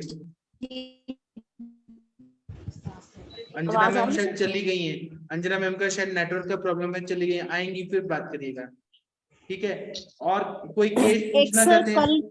कल का क्वेश्चन था वो, जो आप बोल रहे थे कि आज बताएंगे, वो कि वो जो डिस्कस कर रहे थे कि संसर्जन कर्म में एक तो हल्दी और नमक नहीं डालना होता, उसका हाँ, क्या? वो नहीं डालना चाहिए हल्दी। कोई भी चीज हमें अग्नि को ध्यान में रखते हुए डालना अग्नि चाहिए, का वो कल भी बोला था, अग्नि का वो मतलब क्योंकि हल्दी मना किया गया है। संसर्जन क्रम में हल्दी और नमक ये सब नहीं डालना है, अभिसंधि होता है नमक। अब हमें अभिसंध बढ़ा के फिर से जो हमने स्रोतस को शुद्ध किया है वो हमें वैसे रिवर्स नहीं करना है। तो थोड़ा सा तो मतलब हाँ, इतना तो जब कृत मास रस बनाते हैं, कृत यूष बनाते हैं, तब अलाउड है, पहले दिन मंड पेया विलेपी जो है वो और नियम को हल्दी follow- हल्दी का क्या है सर? मतलब अगर उसको चलो अभिसंधि मान लिया कि लवन अभिसंध करेगा, शुरुआत हल्दी में नहीं करना है, जब अग्नि प्रदीप्त हो जाए तब हम लोग यूज कर सकते हैं। इसलिए कृत युष या कृत मासरस, अकृत मासरस, ऐसा इसीलिए नियम बताया। जैसे हल्दी हल्दी का क्या है? मतलब वो क्या हल्दी ऐसा जो क्या? आप हल्दी क्या त्रिफला भी नहीं ले सकते हैं संसर्जन क्रम में, वो भी पचाने के लिए अग्नि चाहिए। आपने वमन किया और त्रिफला लेंगे वो भी नहीं बॉडी पचा पाती है। तो सर क्या ये मेडिकेटेड वाले जैसे लवन भास्कर, हिंग वाष्टक ये भी नहीं ले सकते? नहीं, ये मना किया है। जो हमारा जो पारंपरिक है उसमें शुरुआत में नहीं है कोई भी चीज। हाँ, लेकिन रस कल्प के लिए ऐसा नहीं है। अगर चक्कर आ रहा है, बीपी बढ़ रहा है, तो हम लोग सिद्ध मकर ध्वज, स्वर्ण मालिनी वसन, ये जो रस कल्प है, स्वर्ण कल्प है, या स्वर्ण मकर, स्वर्ण सुचेकर रस, वो हम लोग दे सकते, क्योंकि रस कल्प है, वो इमरजेंसी में दे सकते हैं। ठीक है, लेकिन वो भी मैम रेगुलर नहीं देना चाहिए। जी मैम बोलिए विनीता मैम। सर हल्दी ना रूक्ष होती है और उसके बाद से वात बढ़ता है ना, तो वात ना बढ़े शायद इस वजह से हल्दी मना किया हो। जी, और अग्नि उतनी अच्छी नहीं है कि हल्दी को भी बचा पाए। जी सर। सर मेरी एक पेशेंट थी, मैंने आपको बताया था ना, पंजाबी आंटी थी, तो उन्होंने संसर्जन क्रम का ठीक से पालन नहीं किया, तो अब उनकी ग्रहणी दृष्टि हो गई है सर। वही तो, फिर लाइफ लॉन्ग प्रॉब्लम होती है। जी सर। जी ठीक है। Thank you, sir. Doctor Harishankar ji, आप कुछ बोलना चाहते हैं सर? हरिशंकर जी शायद सर नहीं है। और कोई कुछ पूछना चाहते हैं, बताना चाहते हैं तो बताइए, पूछिए। सर रश्मि एक मैम को दो- बोलिए ना उनका एक्सपीरियंस आज का शेयर करने के लिए। किसका अब किसका? उनको कॉल, रश्मि बागड़ी मैम और कंचन हाँ, मैम को। Rashmi ma'am, doctor Rashmi Kadam ma'am, आप हैं? Sir good evening sir. Good हाँ, इवनिंग आप मैम। बताइए आपको क्या पढ़ाया गया एमडी में, बताइए। Good evening ma'am. जी सर। जी मैम, नमस्ते मैम। मैम आज इंडक्शन हम ये सॉरी हमारा जो ट्रांजिशनल जो प्रोग्राम था वो खत्म हो गया, तो इसमें आज कोई खास नहीं था, बस सबका इंट्रोडक्शन वापस से पूछा गया। फिर मैम ने हमें ये बताया 3 साल तक की क्या क्या कब एग्जाम होगा, इसमें आपको कब वो आपके रिसर्च पेपर आपको देने होंगे, मतलब प्री टेस्ट कब होगा, मेन एग्जाम कब होगा, यही बता दिया मैम। और कुछ नहीं कि और हाँ प्री टेस्ट एक हुआ, तुरंत उन्होंने लिंक भेज दिया था, तो मैम इसी में हमारा टाइम आज पूरा गया।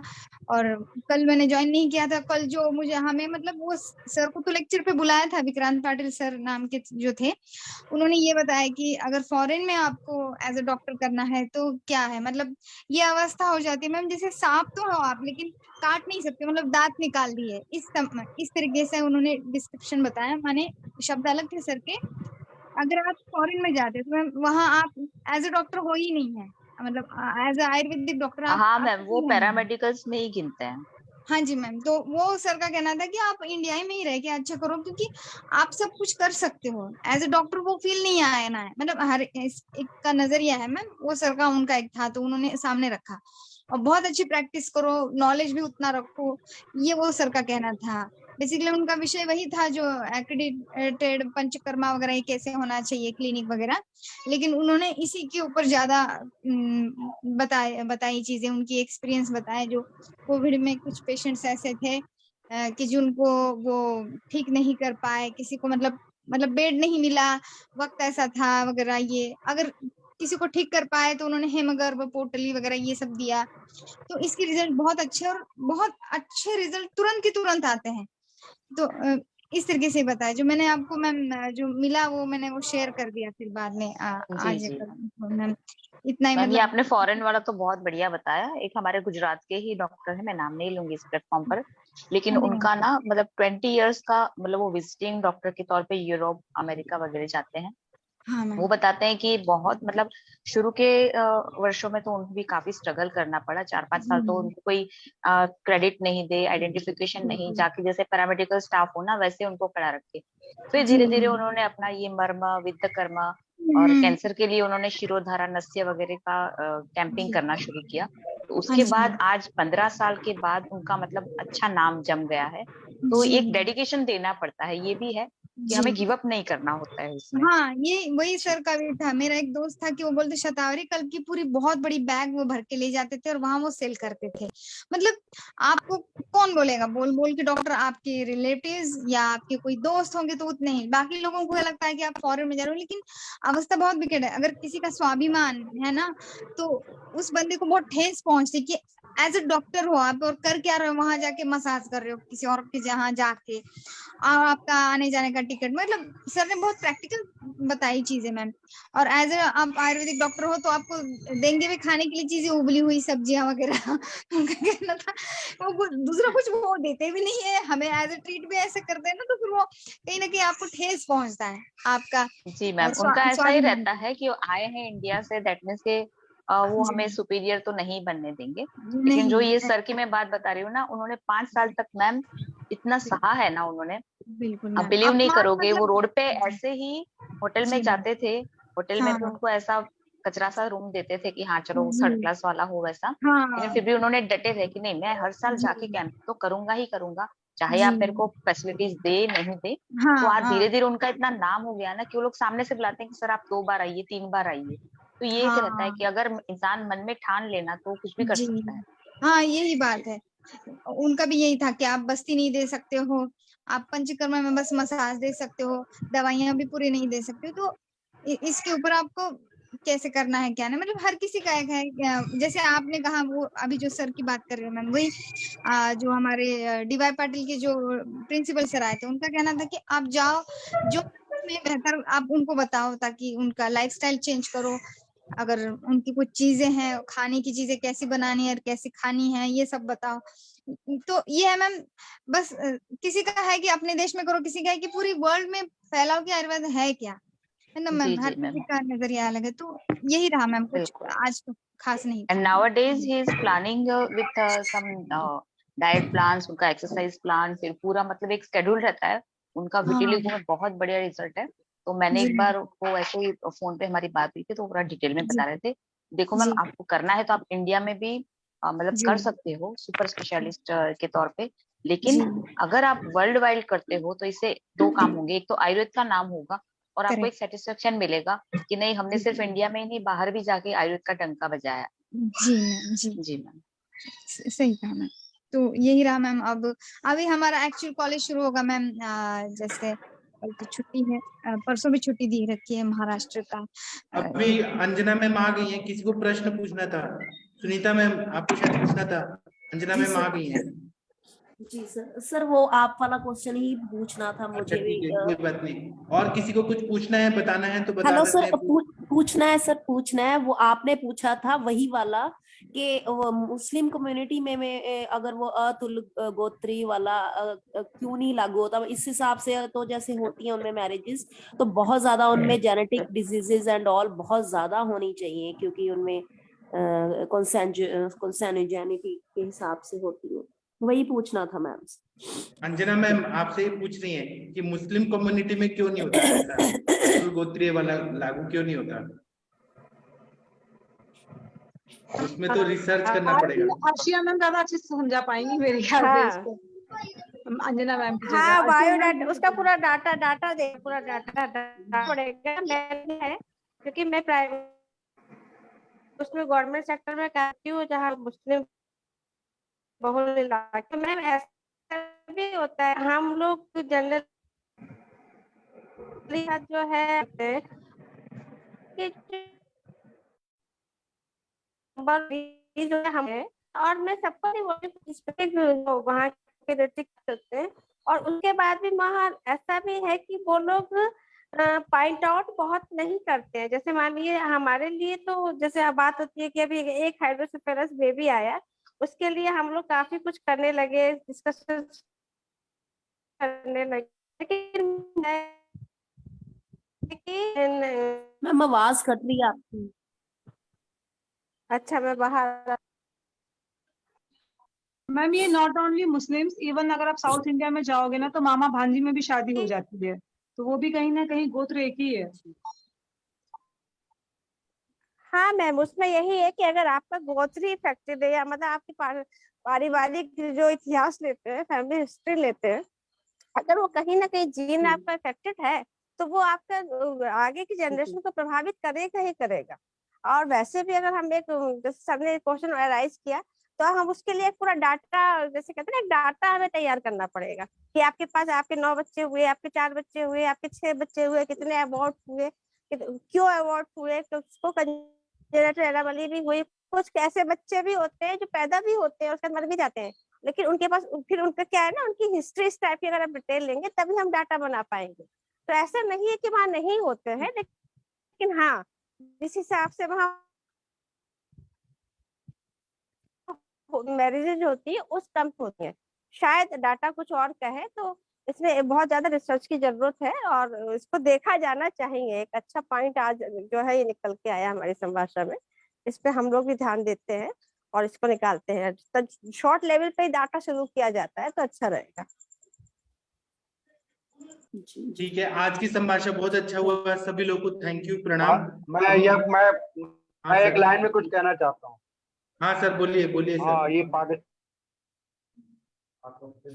बोलिए सर। डाटा पाकिस्तान में ये निकला है, ये पाकिस्तान में डाटा इसका आया हुआ है। ये क्या आया? जी सर, क्या आया उसमें? जेनेटिक प्रॉब्लम का। अच्छा, आया है कि उनके मतलब ज्यादा होती हैं, ज्यादा पाई गई है उनमें परसेंटेज? हाँ, ज्यादा पाई गई है, बहुत ज्यादा पाई गई। मैं इसका देखूंगा, वो मेरे पास वीडियो, मेरे पास तो उसका था एक वीडियो, मैं भेज दूंगा ग्रुप। मतलब क्या सर, जेनेटिक एबनॉर्मलिटीज या कोई पर्टिकुलर जैसे ऑटोइम्यून डिजीज वगैरह ज्यादा होता है ऐसा कुछ? एबनॉर्मलिटी। ओके। तो सर उन लोगों ने भी उनका सोल्यूशन तो ढूंढा होगा, ऐसा तो नहीं है कि अगर डाटा फाइंड आउट किया है तो कुछ तो ऐसा। ठीक है ना, अभी हम देखेंगे, रिसर्च करेंगे, फिर हम बात करेंगे। अभी सेशन बंद करने का टाइम हो गया है क्योंकि सबको नींद आ रही है, खाना खाना है। ठीक है, कल हम बात करेंगे। थैंक यू, प्रणाम, गुड नाइट, शुभ रात्रि, फिर मिलते हैं। थैंक यू, प्रणाम।